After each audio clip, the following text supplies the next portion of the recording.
लंबे समय के बाद ही सही, पर एक बार फिर से वर्णावत का भूत बोतल से बाहर निकल चुका है। दोबारा वर्णावत के कुछ क्षेत्र सक्रिय हो रहे हैं, वहां से आबादी को हटाया जा रहा है सुरक्षा के दृष्टिगत, और तरह तरह की आशंकाएं व्यक्त की जा रही हैं। कुछ लोग ये कह रहे हैं कि किए गए काम की गुणवत्ता अच्छी नहीं थी। कुछ लोग कह रहे हैं कि दोबारा से पहले जैसी स्थितियां उत्पन्न हो सकती हैं।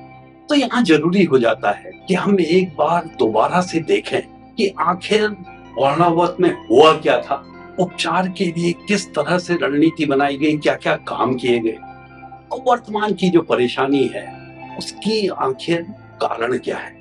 हम उस कारणों को देखें ताकि भविष्य में हम इस लैंडस्लाइड को ठीक से रोक पाए, यहाँ पर जो लोगों के बीच आशंकाएं हैं उनका निवारण कर पाए।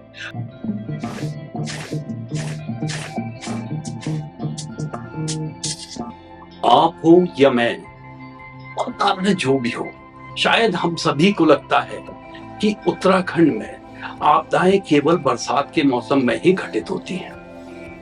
हमारा ऐसा मानने का एक कारण ये भी हो सकता है कि मानसून अवधि में जो हमारे समाचार पत्र हैं वो ऐसी घटनाओं की रिपोर्ट से अटे पड़े रहते हैं। शायद सरकार ने भी यही मान लिया है, तभी तो हमारा जो ये आपातकालीन परिचालन केंद्र या SCOC है, ये पूरी ताकत से केवल मानसून की अवधि में ही चलता है। तभी वहां पर ड्यूटियां लगती हैं, तभी वहां पर विभिन्न विभागों के लोग एकत्रित होते हैं। बाकी समय की बात करें तो वो सूना सूना सा ही दिखाई देता है।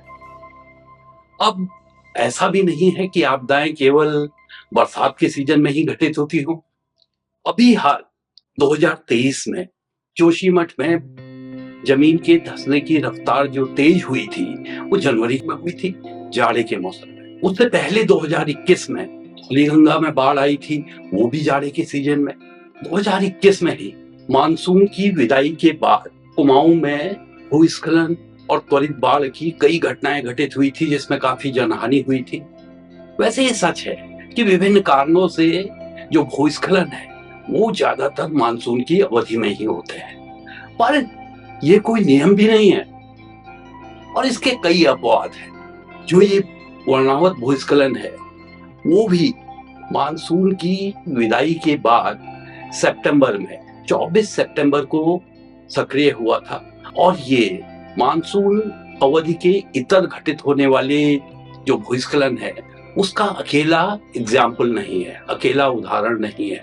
इसके बाद 2005 में पड़ोस में ही टिहरी में रमोलसारी भूस्खलन हुआ था, जो मानसून से पहले मार्च में हुआ था, जब कोई वर्षा नहीं हो रही थी।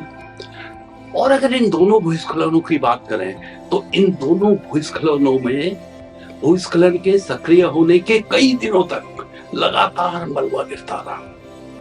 वर्णावत भूस्खलन के बाद जो लोग उत्तरकाशी गए थे और उन्होंने वहीं पर रात बिताई, तो उन्हें याद होगा कि कई बार रात में उठकर बाहर आना पड़ता था, क्योंकि पत्थरों के मलबे के गिरने की आवाजें बहुत तेज आती थी और कई बार आशंका होती थी कि कहीं हम ही उसकी जद में ना आ जाए।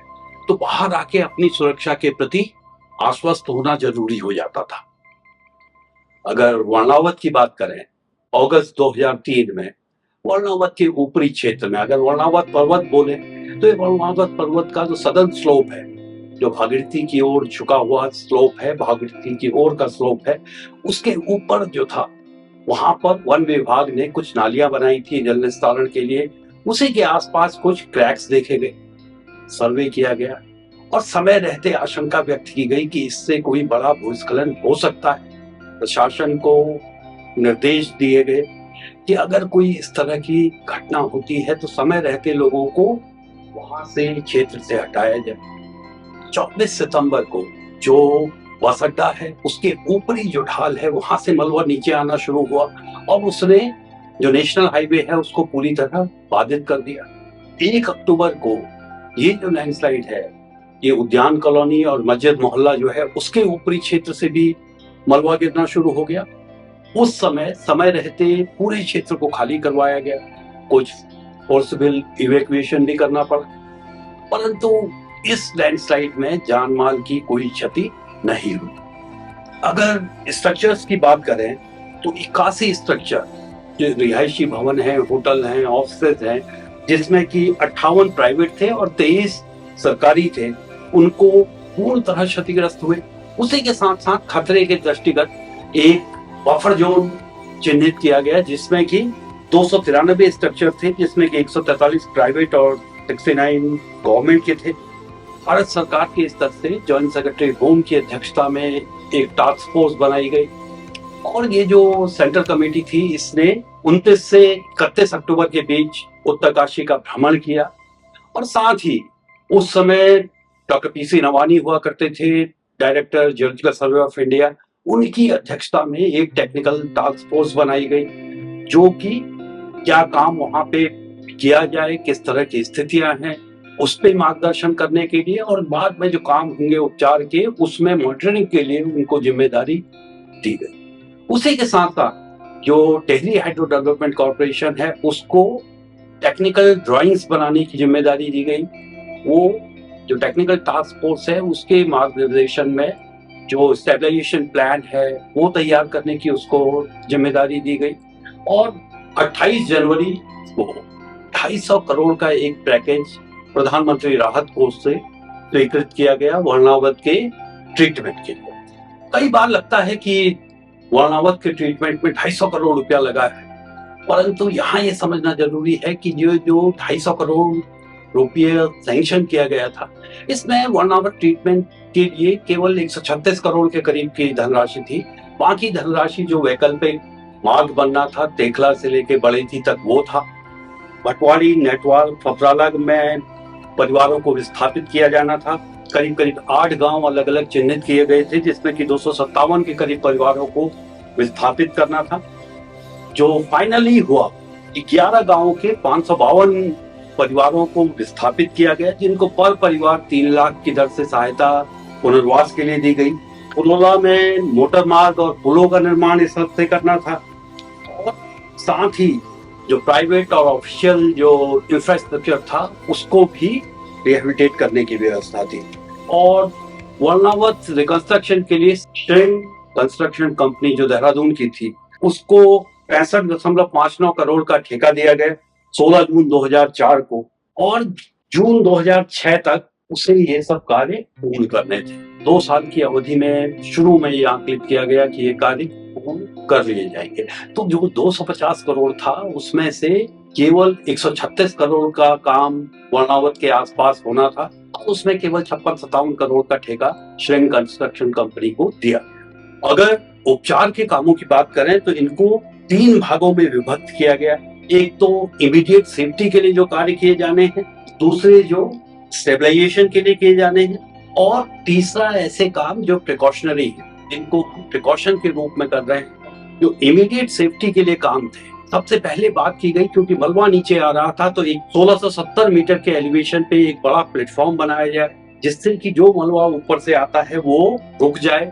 और देन डाइक्स बनाने की बात की गई अलग अलग लेवल्स पे, जिससे कि मलबा अगर ऊपर से नीचे जाता है तो वो इन डाइक्स पे रुक जाए और साथ ही बेस पे प्रोटेक्शन स्ट्रक्चर्स बनाए जाएं। जहां स्टेबलाइजेशन वर्क्स की बात है, स्टेबलाइजेशन या सुदृढ़ीकरण के लिए जो काम किए जाएं, स्थिरीकरण के लिए जो काम किए जाएं, उसके लिए ग्राउंड को एक्सकवेट करना था और स्टेबलाइजेशन के कार्य करने थे। इंटरमीडिएट ट्रैप्स बनाने जा रहे थे कि कोई मलबा आता है तो वहां पे रुक जाए और जो लूज मलबा पड़ा हुआ है उसके सुरक्षित निस्तारण की बात की गई कि इस मलबे को यहाँ से निकाल के डंपिंग एक साइट्स बनाई जाए, वहां पर इसका निस्तारण किया जाए।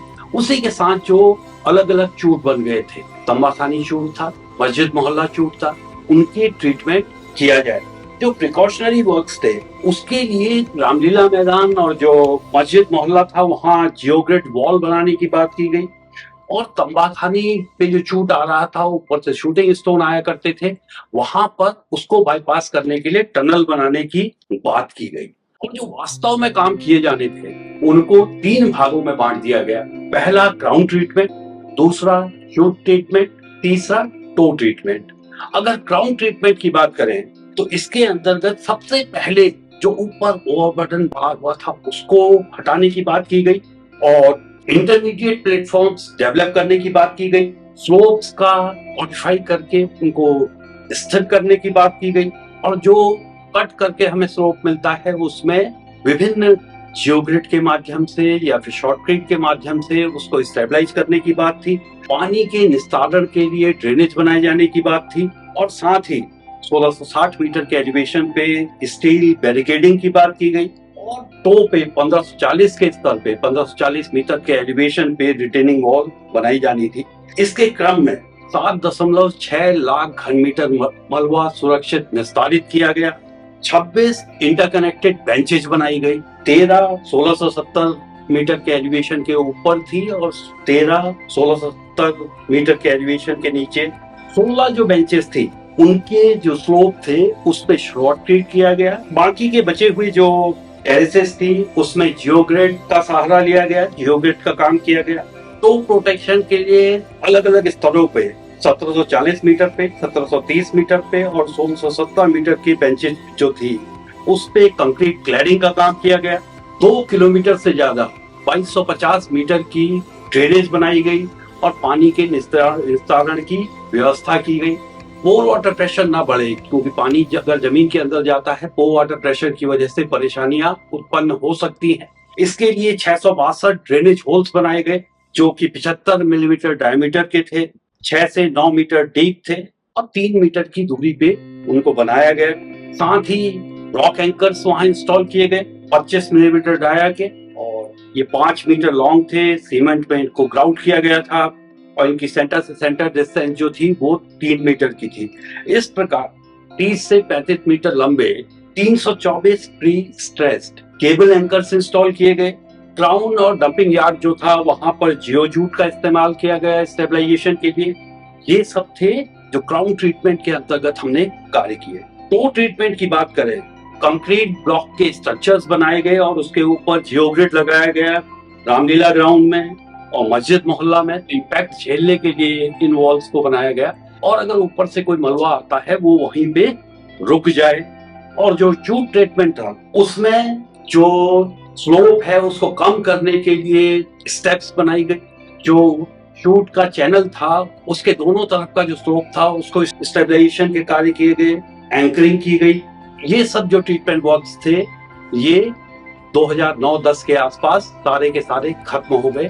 केवल तंबाखानी चूट का ट्रीटमेंट विभिन्न कारणों से नहीं किया गया, और साथ ही जैसा पहले कहा गया था कि जो बफर जोन है उसको पूरी तरह से खाली करवाया दिया जाएगा, परंतु इसको खाली नहीं करवाया जा सका।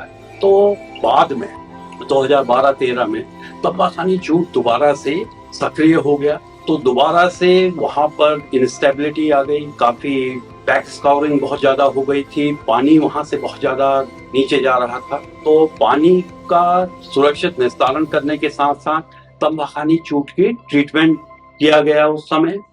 उसके बाद कई वर्षों तक कुछ नहीं हुआ, तो हमें ये मानना चाहिए कि इस जो ट्रीटमेंट प्लान था उसकी सफलता थी कि इतने सालों तक 2003 के बाद 2008-9 में स्टेबलाइजेशन कार्य पूर्ण हुआ। उससे लेके 10-15 साल होने को है, तब तक कोई बड़ी घटना नहीं हुई।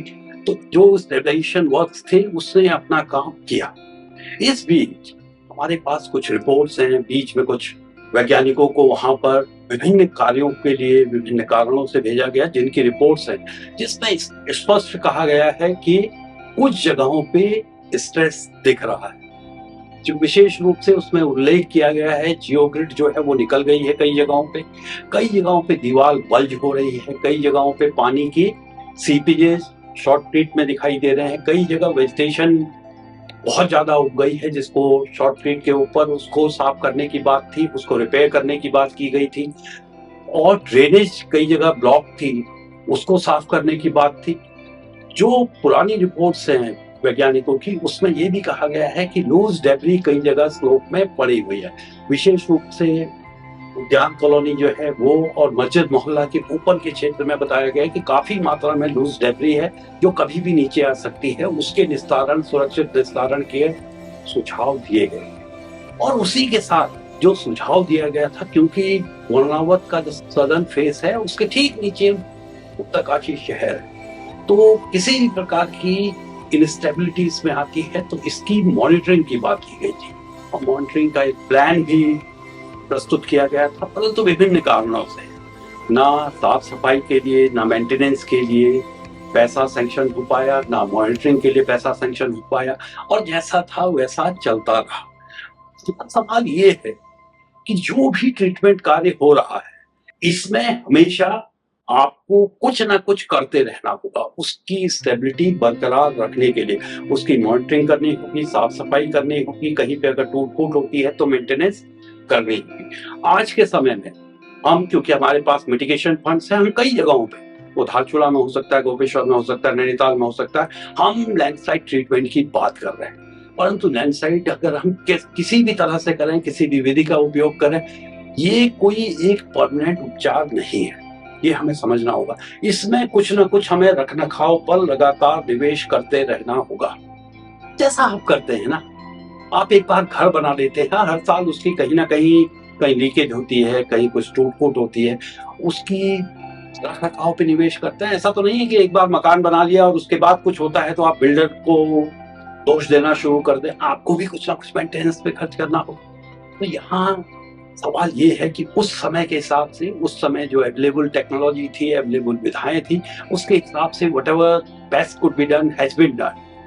Now it's our responsibility to undertake curative measures, undertake maintenance and other kind of things so as to ensure that distress doesn't crop। आप नैनीताल की ही बात कर लीजिए। ब्रिटिश टाइम में 1880 में जो लैंडस्लाइड हुआ था, उसके बाद यहाँ पर एक डिटेल्ड रिस्टोरेशन कार्य किया गया, जिसमें ड्रेनेजेस थी, कुछ जगहों पे फ्लैट ग्राउंड्स प्रतिबंधित किए गए, निर्माण प्रतिबंधित किए गए, और उसके साथ ही उन लोगों ने उस समय बजट की व्यवस्था करी, लिख के प्रोटोकॉल्स बनाए, ताकि समय रहते विशेष रूप से बरसात से पहले जितने कैच पिट्स हैं उनको साफ किया जाए, नालियों को साफ किया जाए, कहीं पे अगर नालियों में जो लाइनिंग है वो उखड़ गई है तो उसकी रिपेयर की जाए। और उसी के साथ साथ उस समय उन लोगों ने स्लोप की मॉनिटरिंग की बात की। स्लोप की अगर कहीं इंस्टेबिलिटी आती है, उसमें किस तरह से वार्निंग दी जाएगी, उसके लिए प्रोटोकॉल्स दिए। तो आज के समय में, जबकि इंस्ट्रूमेंटेशन बहुत अच्छा हो चुका है, हमारे पास कई विधाएं हैं जिनके बेसिस पे हम मॉनिटरिंग कर सकते हैं, और विशेष रूप से ऐसे स्थानों पर जैसे वर्णावत है और उसके नीचे ठीक उत्तरकाशी का पूरा शहर, वहां हमें मॉनिटरिंग अवश्य करनी चाहिए, क्योंकि मॉनिटरिंग के बिना हो सकता है किसी दिन ये पूरा का पूरा स्लोप डिस्टेबल होने लगे और कोई बड़ी दुर्घटना घटे। और आशा है आपको पता चला होगा कि उस समय वर्णावत लैंडस्लाइड के बाद क्या क्या कार्य किए गए, किस तरह के प्रयास किए गए, और वर्तमान में हमें क्या करने की आवश्यकता है। अगर आपको इस चैनल में बताई गई बातें, हमारे द्वारा किया गया वार्तालाप अच्छा लग रहा हो, मुझसे कुछ जानकारी मिल रही हो, सीखने को मिल रहा हो, तो हमारे साथ बने रहिए, देखते रहिए, कमेंट कीजिए, चैनल को सब्सक्राइब कीजिए, लाइक कीजिए, शेयर कीजिए। धन्यवाद।